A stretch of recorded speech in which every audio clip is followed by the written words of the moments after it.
This is your COVID-19 weekly briefing for May 15th. We're tracking the declining cases in the Pocono Mountains and working to help reopen the region responsibly. Look at what it could take to create a vaccine for the coronavirus. And what testing is available now and over the coming months. Plus, we discuss unemployment assistance with those helping people in the Poconos. Good morning, everyone. Thank you for joining us live online and on air for this COVID-19 weekly briefing. I'm Chris Barrett for the COVID-19 briefing team. We are now in our 6th week. We hope you'll find our information useful and share it via your social media feeds if you are watching online or on YouTube. First, we want to thank Blue Ridge Cable TV 13 and East Stroudsburg University for partnering with the Pocono Mountains Visitors Bureau to bring you this program. Remember, you can get up-to-date information at our website, poconomountains.com/COVID-19. Over the last few weeks, we've been watching the numbers closely. So let's consider where we are today. When we first undertook this program, our objective was to keep our friends and neighbors informed. The number of new positive cases and deaths each week were escalating initially. We knew, and more importantly, you knew, we had hard work to do to overcome the virus. In our 6th week, we are happy to report that your attentiveness to social distancing and heeding the advice of our health systems is working. So what do we mean? What you're seeing in front of you right now are some of the numbers. The first sets of numbers are for the Pocono Mountains. As you can see very clearly, it looks that our numbers are great. I mean, going in the right direction, but of course, we still have some more work to do. However, we're getting closer to the mark. Next slide, please. This is the one we really wanted to show you.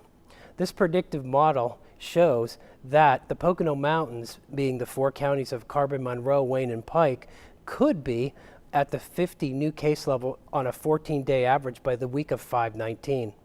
And you could see the Northeast PA region, which is the larger region that the Pocono Mountains is in, would be much later at 6/1. Cases and deaths in PA as of May 14th. This is a sobering statistic, but one we do have to cover, unfortunately. Cases at 59,636. Deaths, unfortunately, 4,218. And negative cases at 251,559. Again, this information is at poconomountains.com/COVID-19. As in previous briefings, joining us are the presidents of St. Luke's Hospital Monroe campus, Don Seiple, and Lehigh Valley Hospital, Pocono, Elizabeth Wise.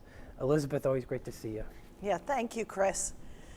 I know I typically end my segments with the story of hope, but today I am headlining with hope, as this week we celebrated the 1,000th hospitalized LVHN COVID-19 patient being successfully discharged. 2 of the patients featured in this video montage, Steve Abdo and Bill Cohen, were proud Lehigh Valley Hospital Pocono patients.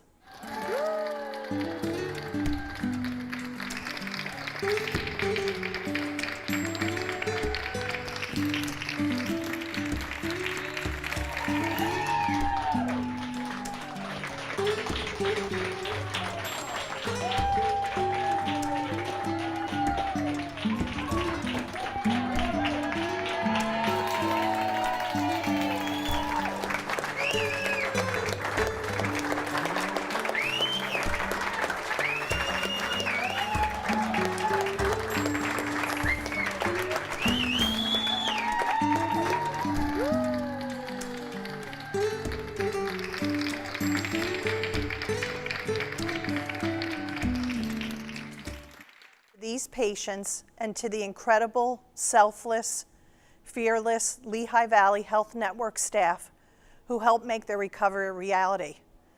And as Chris noted earlier in the program, we are definitely seeing a downward trend with the number of new COVID-19 cases in Monroe County and also the number of hospitalized patients at Lehigh Valley Hospital Pocono. So congratulations to Chris and the Pocono Mountains Visitor Bureau and to the entire Pocono community for successfully helping to flatten the curve. I would also like to thank the Pocono community, as the data from this past week demonstrates that you have taken what Donna and I have said to heart and have not delayed needed medical care. In fact, this past week, our Lehigh Valley Physician Group Pocono physician office visits and the number of scheduled elective procedures were at 90% of pre-COVID patient numbers. Additionally, last week, 70% of our physician appointments were done through face-to-face encounters, and 30% were done through video visits. So those numbers have flipped from the previous weeks, where 70% were virtual visits and 30% were in-person encounters. And if this isn't reason enough to celebrate, this week is also National Hospital Week, where we acknowledge every hospital, health system, and person involved in keeping our communities healthy. At Lehigh Valley Hospital-Pocono, our physicians arranged for a thoughtful display of banners and a complimentary lunch, acknowledging all staff contributions in providing superior health care. I've worked at many other organizations, and this is a level of generosity that I have not seen from our physician colleagues recognizing our staff. And so these types of gestures that bring me much pride in leading the mighty Pocono Lehigh Valley Hospital team. Next up, Dr. Tim Friel, Chair, Department of Medicine, Infectious Diseases for Lehigh Valley Health Network, will provide an overview of the highly coveted race taking place across the world to develop a safe, effective COVID-19 vaccine. The race is on to develop a COVID-19 vaccine. We have some brilliant, brilliant minds looking at this problem and tackling this on an international basis. Currently, more than 70 different agents are potential candidates. Some have even started early clinical trials. It's on small scale, but it's really the first of many potential steps that are going to be necessary to truly vet and prove that a vaccine can and will be effective. Dr. Timothy Friel is an infectious disease specialist with Lehigh Valley Health Network. He says it typically takes 15 to 25 years to develop a successful vaccine. There are many painstaking steps and careful procedures that take time and cannot be skipped. It is not as simple as turning on or off a light switch. Once a safe and effective vaccine is ready, the next hurdles are mass production and global distribution. Over 7 billion doses of this vaccine potentially, theoretically, could be necessary. Dr. Friel says coronavirus is not new to the world. There's about 4 typical coronaviruses that circulate seasonally and cause things like upper respiratory tract infections, sinus infection, and the common cold. So a lot of experience with those. Prior to the unprecedented COVID-19, 2 novel coronaviruses have wreaked havoc internationally, MERS and SARS-1.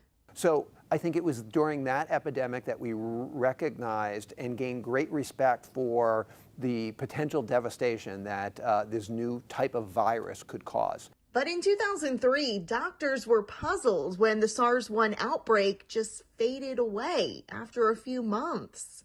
Not totally sure why that behaved in such a fashion, but I think everyone was thankful that SARS-1 disappeared. So, could the same happen with COVID-19? I think the answer that I have is unlikely, but ultimately at the end of the day, we just don't know. When it comes to developing a COVID-19 vaccine, anticipation is high, but Dr. Friel says practicality is key. So this is tricky. This is unlike anything we've ever had to experience or go through before as a society. For Pocono Television Network, I'm Brianna Strunk. Thank you, Elizabeth. It's always great to see you, Dawn. It's always great to turn to you, too. Every time I see you, too, the news gets better and better every week, and you have great stuff to talk about. So, Dawn, we're going to turn to St. Luke's now. Thank you, Chris. Good morning to the Poconos. You know, another week of quarantine and COVID-19 is now under our belts. There has been a lot of talk this week about beginning to return to normal.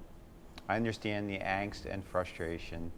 At the same time, we continue to see signs of positivity and hope. As Chris just reviewed the new case statistics for Monroe County and the Poconos, cases continue to decline at a nice rate. As we know, this is one indicator that is used in determining the movement from red to yellow which is an important step in returning to our new normal. Likewise, we continue to see less patients needing inpatient care. COVID-19 patients represent a small number of the patients we are currently caring for and of the patients we are testing. Only a small number are testing positive. In fact, we have some days with no patients testing positive. There has been much debate and discussion about how we will begin to return to the new normal, moving from red to yellow. I do know that we need to continue to mask, practice good hand hygiene, and continue to social distance. These measures that have become part of our new normal will help to ensure the success of our business, the return to normalcy in our personal lives, and that we keep the COVID-19 virus at bay, ensuring we stay healthy. Practicing these simple measures is a sign of respect to all of those around us. We are seeing patients beginning to return for care other than COVID-19, and I want to reassure you, we have measures in place to ensure our patients, visitors, and employees are safe. As I said last week, it is time for you to make your health a priority again. This week, we thought it was important to focus our healthcare segments on vaccines, as we've just seen, and testing, as many questions have come up regarding these two areas. As you will see in the following segment, we will discuss how COVID testing has been used and how it will be helpful in managing the virus moving forward. I wish you and your family a safe and enjoyable weekend. Be safe. When the virus began to spread in Pennsylvania, public health officials turned to testing to help track it and administer care to those in greatest need. St. Luke's University Health Network went into action, providing mobile testing sites where someone with symptoms could get a test. Dr. Jeffrey Jerry is an infectious disease specialist treating COVID-19. And what one does then is to get a specimen that is either done with a swab through the nose or through the back of the throat. And that test now can be run both in-house at St. Luke's, and we also have arrangements to run it with many commercial laboratories like LabCorp. Dr. Jerry explains this type of test can get accurate results back within 24 hours, helping doctors begin to isolate others who could have been infected. Those tests that we do right now for active disease, an individual can get that by going through any St. Luke's urgent care or any St. Luke's practitioner's office, and that test will be processed. For some time, a shortage of testing material set limitations on the amount of testing that could be done. There you go, perfect. Now, Dr. Jerry says there's a new test approved that is a lot like a rapid strep test, which will go a long way to help with mass testing. So we do advise, if you're going to be going to a physician's office or to an urgent care, that you do call ahead. Currently, the advice is to try and limit the testing to people who have symptoms or who have some other reasons, such as very close contact with an active case. Now that the surge of cases has subsided, Dr. Jerry believes contact tracing can be an effective way to start limiting the spread of the virus. Contact tracing relies on the ability to not only identify a positive case, but then to take a look at individuals who've had close contact with that positive case and see if they're positive. That's because about 1/3 of people who have COVID-19 will have little to no symptoms, meaning even if you feel relatively fine, you could still spread the virus.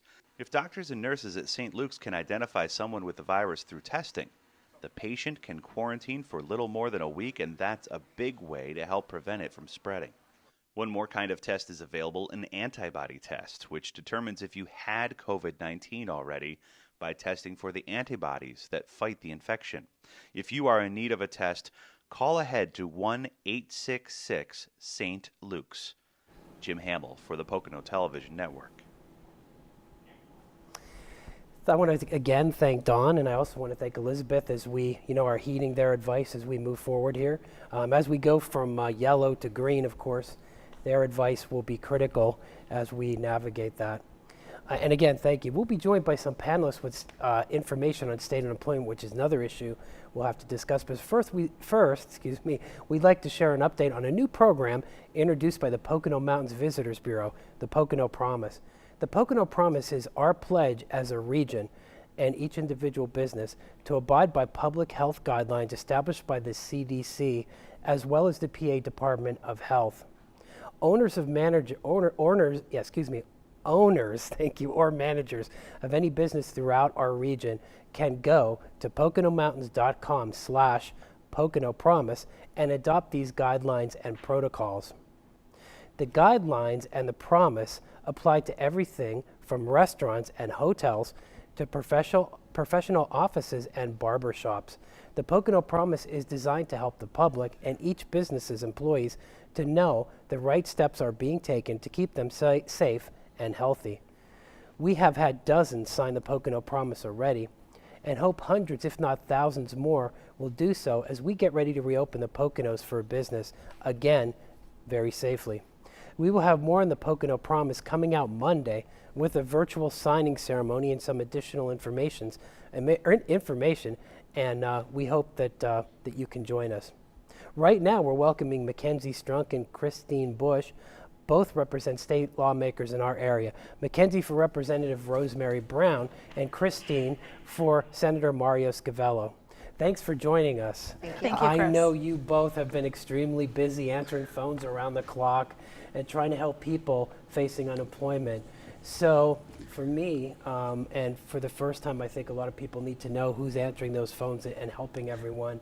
Not only are you helping with the unemployment issues, but you're helping with all types of issues with hundreds and hundreds and probably even thousands of calls in the last 2 months. But one of the statistics to me that was incredibly sobering as we started to prepare for this segment is that Pennsylvania now has the highest unemployment claim rate in the country. And this is information that we did get from these folks. As of 5/11, Labor and Industry is reporting 1,824,000 new claims, and that's since March 15th. 211,000 are the PUA claims since 4/18, which we'll ask these folks what that is. And by way of comparison, this is an interesting statistic. Pennsylvania had roughly 775,000 initial claims filed in all of 2019. So these are incredibly sobering statistics as we move forward. So we wanted to ask a couple of questions to our panelists so they can give some information to all of you watching today. So I wanted to ask you, Mackenzie, first. What's the overall outlook for the unemployment compensation system now? Well, I think the previous slide gave some good information. I mean, there is 1.8 million claims that have been submitted to the unemployment in Pennsylvania, which, like we said, is the highest in Pennsylvania. Obviously, that puts a dramatic stress on the system and really tested it. I know the Department of Labor and Industry did bring over some additional staff members. They hired staff, and they brought some over from other departments. I know the Department of Revenue sent some staff members over. They also brought on actually retired staff members to help with those additional claims. So I think we're hopefully in a little bit of better shape than when we initially started. Making a little bit of headway, hopefully. Hopefully. Okay, good. Kristine, we're not going to leave Kristine. We wanted to ask some specific questions. We asked a couple of folks what they would like you guys to talk about. And one of the questions that came up is, suppose there's a problem with somebody's claim. What's the best thing to do, Kristine? So a lot of the times, thank you for having us, by the way. Oh Good morning. Gosh, great to have you back. We're very happy to be here to hopefully try and give some people information that might be helpful to them as they navigate through the system. There are lots of different issues that could cause your claim to stop. Some people have been seeing that inactive message where they actually have to speak with a human being to turn them back on. Like Mackenzie stated, Pennsylvania, it's not the best thing that we can be saying right now, but Pennsylvania is the highest in the country for unemployment rate. And that 775,000 claims that they received in all of 2019, since March 15th of this year, we'd received almost triple that amount in a short period of time. So the 775,000 was 12 months. 12 months. Wow. So since March 15th, we had received 1.8 million claims, which, like I said, is the highest in the country. Our system is outdated for labor and industry for unemployment claims. Therefore, when somebody has an issue, let's say you fill out part of the questionnaire that says, are you able to work? Are you unable to work? And somebody says, well, yeah, I'm unable to work because my business is closed. That is not the correct answer. If you put that you're unable to work, it basically states that you maybe have a physical disability where you cannot be working right now, not that your business is closed. We have to understand that the system, again, is old and it's not COVID-19 up to date. Everything has kind of changed at this point. So when you put that you're unavailable to work, it kind of puts you in a black hole. And unfortunately, you need a human being to actually go in, search your social security number, and pull up your case. That when you have 1.8 million claims, you don't get looked at. In the past, they would see a red flag. Somebody in the labor and industry would say, oh, what's going on with this? Call the person, say, you have an inactive, or you filled out, is this correct? And they would say, no, I'm able to work, and it would get situated. That's not the case. We're having a lot of those issues, whether someone there's a question in there that states how much did you make or how much would you have made the week prior? And sometimes people are getting that confused and putting the amount of money that they would have made in the section where how much money did you make? And that throws you into a dark hole. There's a couple variables that's happening, and again, it requires somebody. So you have to get one of our offices on the phone. We are putting people on a list, and we're calling first come, first serve to our one contact in the state. Unfortunately, we have legislative departments for all of our agencies. This is what our office does. A lot of people don't know what our office does unless you've utilized us before. We work with any type of state agency or department issue. So our job is to mediate between, our offices and state officials. Right now. That's what, I'm not terrible. That's one thing I wanted to ask. There's been a lot of people, right, that have never dealt with the system before. Correct. So I noticed that there were some terms like PUA. What does that mean, Mackenzie? Is that what is that? So when you apply for unemployment, you'll either qualify under regular unemployment compensation or PUA, or sometimes people call it PUA. But it is baseball. But that was made eligible through federal legislation through the CARES Act. There was money that was allocated to the state governments that would then allow people who have never been able to qualify for unemployment compensation before, self-employed, gig workers, independent contractors can then apply under the under this PUA system. So that is an entirely new system. The whole system the infrastructure had to be created, not only in Pennsylvania, but across the entire country. So that was initially accepting applications as of April 29th. And it was only at that point accepting applications. It was officially rolled out May 7th. And I've heard of course there's issues with it, anything with a new system, but I have also heard some success stories that people are starting to get unemployment compensation through this PUA. Well, that's good news. Zach, could you put the last tips back up? Because these two lovely folks were talking about the last slide that you had up. Because it did, thank you. So some facts, and this is some information that both Mackenzie and Kristine gave me beforehand. So if you worked in a different state, you need to file for unemployment compensation in that state. I know there have been some people that have had that issue. If you do not work, you're not eligible. If you did not receive a W-2, you are not eligible. And we just went over PUA, so thank you for that, Mackenzie. And I know you had talked about this being a very outdated system, so that's kind of causing many, many problems as we go forward. And if you don't mind, I'll just say please, in regards to this slide, they're taking your base year, unemployment is taking your base year from October of 2018 to September of 2019. So if in that period of time, I know I had said if you did not work, you are ineligible. You would be eligible for PUA. That's for people that are ineligible or maybe have exhausted their state benefit they could possibly get under the Federal CARES Act. But they're looking at that base year. So some people started working in Pennsylvania in 2020, January 2020, they moved here and they say, well, I live in Pennsylvania, I'm going to apply in Pennsylvania. But it's for your base year. So we just want to remind people, wherever you worked, usually 2018, 2019 is where you're going to look to apply for those wages. That's a good tip. And speaking of that, we have one last slide with tips, Zach, if you can put that up for us. These folks gave us some great tips too that we want to impart as we start to close the segment, but have your personal paperwork ready. File online. There's the website link there. The URL there that you can file with. Don't call, just file. Use the UC guide to determine eligibility. Don't call. That is also at that website. Read everything extremely carefully. We want to really emphasize that. Submit or inquire once. Very important information. And one thing I wanted to make sure that I covered is please be patient and respectful with legislative staff. These folks, the two folks that are sitting here right now, there are a lot of folks really working in their offices and in a lot of our elected representatives' offices that are an incredible resource. And they're getting to the calls as quickly as they can. And really, they're doing the best job under incredibly arduous circumstances. So I want to thank you two for being here so much and giving us some time this morning, because I know you guys are busy. You're watching the COVID-19 Weekly Briefing here on the campus of East Stroudsburg University, brought to you by the Pocono Television Network and Blue Ridge Cable TV 13. We want to thank Kim Bell, the General Manager of TV 13, and Zach Booth. In additional thanks to Kurt Burton from ESU.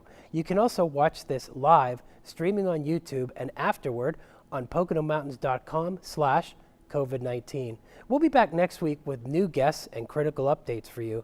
Before we go, we want to take a moment for a sincere and well-deserved congratulations to the young men and women who are graduating this year. 2020 has so far led to a non-traditional way of learning and now receiving diplomas. So for every student from our high school senior classes and to these ESU graduates, we wish everyone the very best as they move into the future with the degree they worked so hard to earn. As always, make sure you thank a frontline hero for watching over us as we flatten the curve. I'm Chris Barrett. Thanks for watching.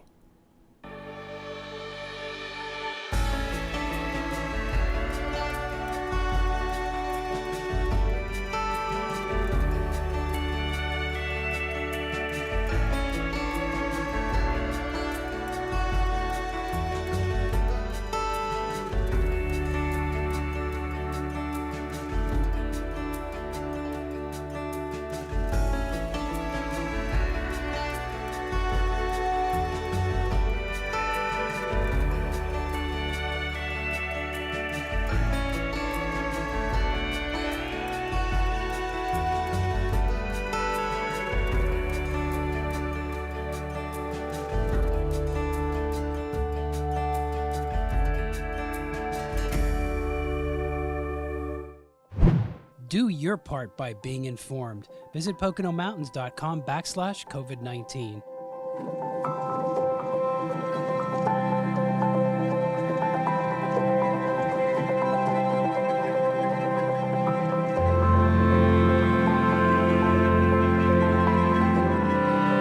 You should only leave your house if it is absolutely necessary. An ongoing situation. We do expect it to get worse. We need